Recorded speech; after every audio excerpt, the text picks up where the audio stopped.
Hello, beautiful, lightful souls. My name is Trisha Barker, and I'm going to tackle a question today that I get asked a lot, and that is one about reincarnation. I did not, during my near death experience, get direct information about reincarnation, though it seemed plausible, it seemed possible.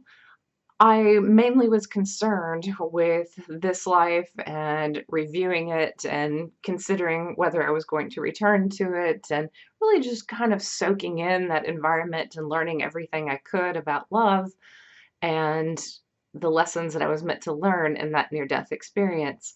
However, when I came back to form, I don't know if it was one of the after effects, I had some of these memories when I was a kid, but they were greatly amplified. When I moved to Boston, and I moved there on two different occasions, I could remember older buildings. So I just knew how to navigate the streets if certain areas were quite older. I think I died in the 1920s, and I was a woman, and I was married to someone fairly wealthy who died before me, and I did not have kids in that life either, so I had this money, and I remember giving it away to painters, mainly artists. I loved being around free-spirited young people, and I wanted to help them on their journey, and that was what I chose to do with my life, was just be a patron of the arts. But there was this part of my soul that longed to be an artist as well. I longed to be that free-spirited person, but I felt at the end of my life that life had kind of passed me by and I had made my decisions and my choices, and that was that. But I wanted to support these young people, and I came into this life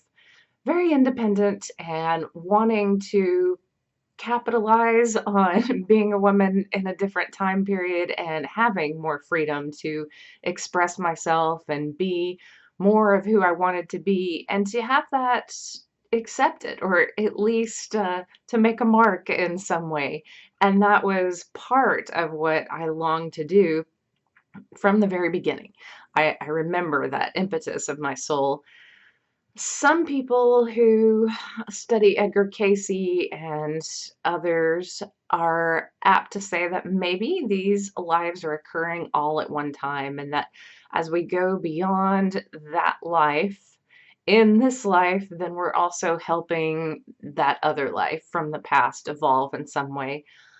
I've had many thoughts and many theories about this. I wondered, as I experienced this oneness on the other side, I wondered if I just took back pieces of different lives and thought that maybe these weren't my lives or they had significance to me.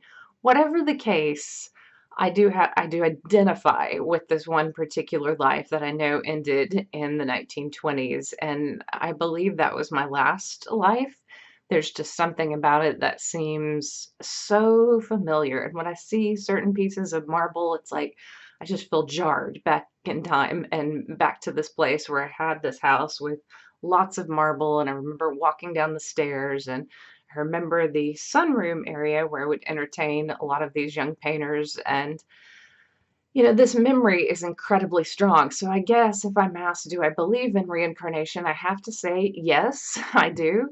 I do believe that that is a strong possibility. And also, I talked to my father in the afterlife. I read this book, The Afterlife of Billy Fingers, and I have to agree with a lot of the ideas in that book because some of the ideas echo what I've heard from my father. And my father very much wanted to return and give this life another shot. And when I heard that, it was funny and confusing and interesting that he would be back. And so I took that in, and there are many people who believe that we'll be back thousands more times. There are other people who do not want to incarnate again, and their ultimate goal is not to do this. There are many people who take a vow to keep returning here until there is no more suffering. Whatever the case, I only know what I know from experience. And I know that when I was in Boston, there were so many moments that seemed just unexplainable. Like, how would I know where this building was? Or how would I just know to turn right or left on this street and just feel completely at home in that city? And I haven't had that experience in other cities. So that is my one possibility that I really hold on to. There were lots of memories I remember as a child, and they were in this dreamlike state where I would wake up and I would remember a part of the world that I knew I had not traveled to or had not seen a documentary about or read about. And that was unexplainable. It was an interesting moment in time.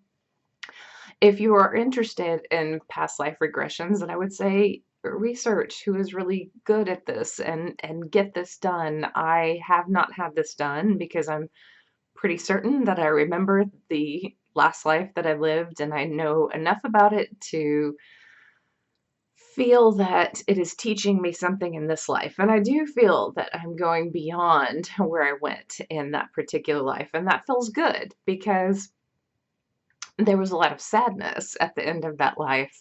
There was this yearning to be more and to have taken more of a chance on myself. And definitely I have taken more chances on myself in this life. And this year, more than ever, I think simply talking on YouTube and connecting with people and blogging and writing this book and this journey to get it published is part of stepping outside of my comfort zones and my comfort zones of being somewhat taken care of in a relationship, or not pushing myself in the ways that I knew I could push myself. So that's part of my lesson. I think each life has a different lesson and a different past life to look at. If I had to guess, I would guess that I had many past lives, but I just simply remember that last one for whatever reason. But that's my answer. So I hope you enjoyed it.